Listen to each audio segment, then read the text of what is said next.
سر آپ پھر کیا سمجھتے ہیں کہ خاص طور پر اگر ہم ایران کی اس وقت پوزیشن کی بات کرتے ہیں تو ایران کے لیے تیل اور پیٹرو کیمیکل کی برآمدات پر جو پابندیاں ختم کر دی گئی ہیں، جو اس کے منجمد اثاثے ہیں وہ بھی بحال کر دیے جائیں گے۔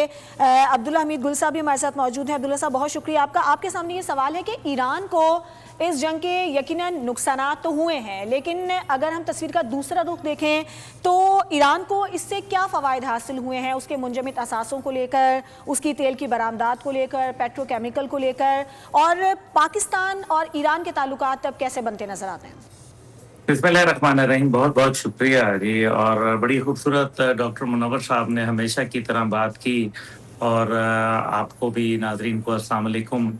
دیکھیے، جہاں تک تعلق ہے کہ ایران کے حوالے سے کہ اس نے کیا حاصل کیا، کیا کھویا، میرے خیال میں انہوں نے بہت کچھ کھویا۔ میٹیریلسٹک اگر آپ ورلڈ میں جائیں تو انہوں نے ترقی کھوئی، انہوں نے تعمیرات کھوئیں، انہوں نے اپنی زندگیاں کھوئیں، انہوں نے اپنے بچے کھوئے، انہوں نے اپنے انفراسٹرکچر کو نقصان پہنچوایا، لیکن جو انہوں نے گین کیا، پہلی بات یہ ہے کہ وہی جو پاکستان اور بھارت کے بعد جو صورتحال پیدا ہوئی، اس میں پاکستان کی نگاہوں سے لوگوں نے دیکھنا شروع کیا، نہ کہ ہندوستان کی نگاہوں سے، اور دنیا کو یہ پتہ چلنا شروع ہوا کہ پاکستان ایک بالکل مختلف کردار ہے، جس کے کردار کشی کرنے میں کوئی کسر بھارت نے نہ چھوڑی تھی، اور یہ پاکستان تو دنیا کے اندر ایک بڑا پیسفل اور بڑا اسٹیٹ کے طور پر ابھرا۔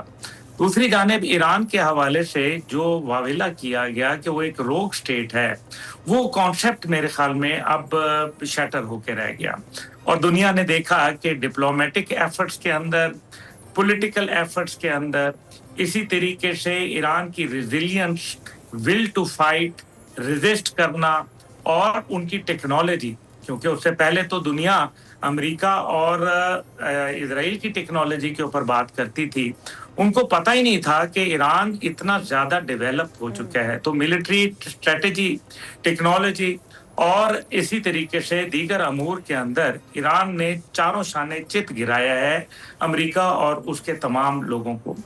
ڈاکٹر منور نے جو بات کہی ہے، میں اس سے ایگری کرتا ہوں، کیونکہ ہمیشہ سے امریکہ کا، میں یہ بات کتنے عرصے سے کر رہا ہوں، جب جنگ بھی چل رہی تھی تو میرا یہی تھا کہ امریکہ جو ہے وہ یہ کہتا ہے کہ if you can't beat someone join them، جب وہ کسی کو مار نہیں سکتا تو وہ ہاتھ ملا لیتا ہے۔ اور اگر 19.5 سال کی جنگ کو آپ غور کریں جو ویتنام کے لڑی گئی ویتنام میں، اور تقریباً $238 بلین خرچ ہوئے، اس کا نتیجہ کیا نکلا؟ Complete surrender. جن کمیونسٹ کے سامنے وہ لڑنے آئے تھے، انہی کے ہاتھ میں حکومت دے گئے، اور آج بہترین تعلقات ان کے ساتھ اپنائے ہوئے ہیں۔ دوسری جانب جو ہے افغانستان، $2.34 ٹریلین خرچ کیے، اتحادیوں کو لے کے آئے، 20 سال کے عرصہ تقریباً جنگ لڑی، اور اس کے بعد انہی کو حکومت دے آئے جن سے انہوں نے جنگ شروع کی تھی، اور آج تک ان کو بھتہ دے رہے ہیں $160 ملین ماہانہ کا، اور تقریباً 2021 کہ اب تک تقریباً 18 بلین سے زیادہ وہ خرچ کر چکے ہیں ان کو۔ تو وہ پھر کیا ہوا؟ Complete surrender. ایران کے اندر آئے، 2 دفعہ آئے 8 ماہ کے اندر، اور منہ کی کھائی، اور پھر نظر آیا کہ یہاں دال گلنے والی نہیں ہے، یہ تو آگے کھڑے ہو جاتے ہیں۔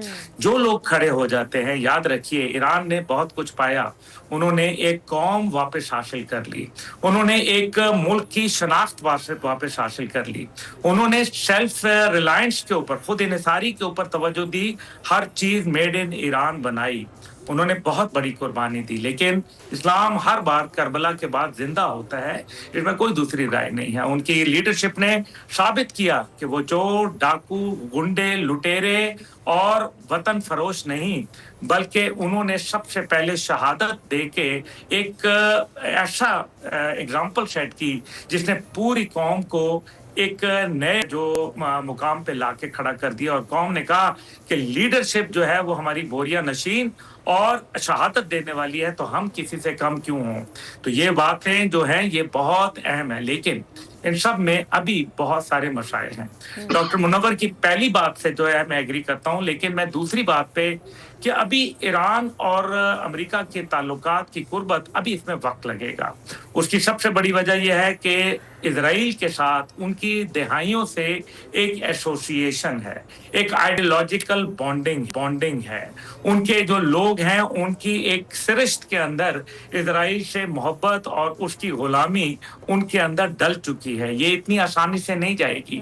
ڈیپ روٹڈ ان کے فائنینشل انٹرسٹ ہیں، ان کے اسٹریٹجک انٹرسٹ ہیں. انہوں نے مشرق وسطیٰ کے اندر اسرائیل کو ایک اسپوائلر کے طور پر لا کے کھڑا کیا ہے، ایک ناجائز ریاست کا قیام کروایا ہے تاکہ اربوں کے پیسے وہ اکٹھے کرتے رہیں. یہ ان کا مقصد ہے. کیا ایران ان کا ایک اس قسم کا کردار ادا کرے گا؟ سوال ہی نہیں پیدا ہوتا. وہ غیرت مند قوم ہے، کام نہیں کرے گی، اپنے انٹرسٹ کو وہ ضرور واچ کرے گی. اس کا مسئلہ غزہ ہے، فلسطین ہے، قبلہ اول ہے. اور یہی وجہ ہے کہ آپ دیکھیں لوگ جنگیں لڑتے ہیں اپنے مقاصد کے لیے. ایران نے جنگ لڑی قبلہ اول کے لیے. فرق تو ہے نا. یہ ایک بہت بڑا فرق ہے میرے خیال میں. اور پاکستان جس کے قائد نے یہ کہا تھا کہ ہمارا بچہ اس ناجائز ریاست کے ساتھ ٹکرا جائے گا لیکن اس کو قبول نہیں کرے گا کیونکہ حد تک کہ اس کو پاش کر دیا جائے.